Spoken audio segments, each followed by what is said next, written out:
Bonjour et bienvenue.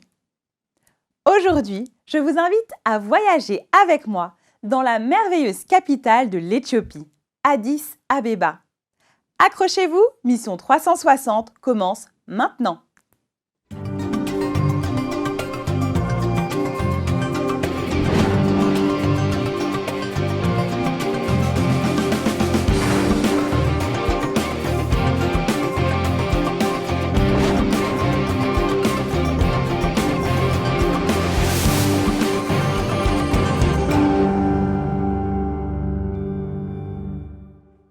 Saviez-vous qu'Addis Abeba culmine à plus de 2300 mètres d'altitude? Ceci fait d'elle la ville la plus élevée du continent africain.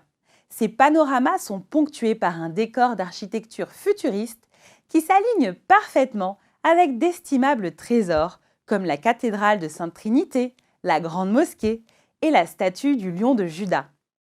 C'est aussi dans cette ville que se trouve l'un des plus grands marchés à ciel ouvert du monde, le Mercato.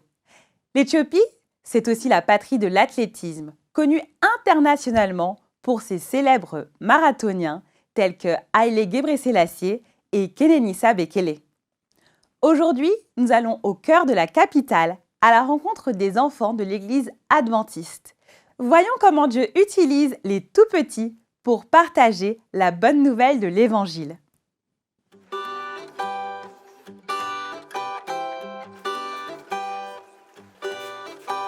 Damlak, une jeune fille de 12 ans, aime beaucoup raconter des histoires de la Bible avec des personnages en feutrine. Elle possède beaucoup de personnages et de scènes, et elle a donc un large choix de récits. Même si elle est très jeune, elle anime une classe d'école du sabbat pour les enfants qui se réunit dans un ancien container aménagé à cet effet.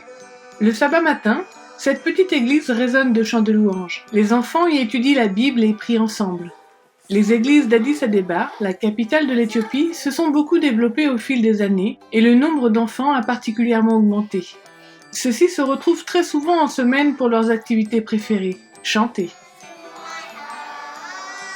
Les enfants invitent leurs amis du quartier à se joindre à eux dans leur petite église. Ils aiment beaucoup apprendre de nouveaux chants et organiser des jeux bibliques. Ils sont en charge de l'enseignement et de certaines parties du service du culte.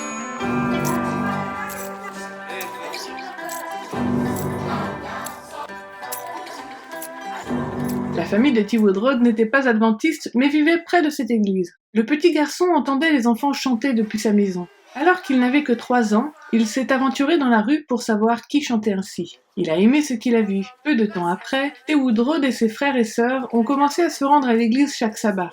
Leurs parents ont remarqué que leur comportement avait changé, et ils se sont demandé où leurs enfants passaient tout leur temps. Ils leur ont donc posé la question. Leurs enfants les ont suppliés de venir à l'église avec eux. Quand ceux-ci se sont enfin décidés, ils ont été impressionnés par ce qu'ils ont vu. C'était l'église qui convenait à leur famille. 15 ans plus tard, ils sont toujours reconnaissants vis-à-vis de leurs enfants de leur avoir fait découvrir l'église adventiste.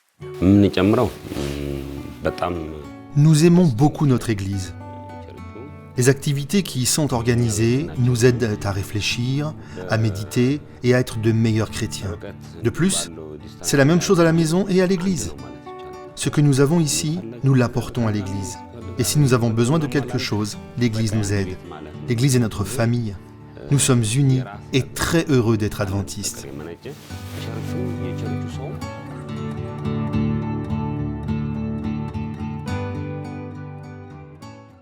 N'hésitez pas à voir, à revoir et à partager autour de vous le formidable témoignage des enfants de l'église adventiste d'Addis Abeba. N'hésitez pas à soutenir le projet de construction de leur église et de prier pour que leur œuvre continue. Restez connectés sur AdventPlay et ne ratez pas notre prochain voyage. À très bientôt pour de nouvelles aventures et d'ici là, soyez bénis!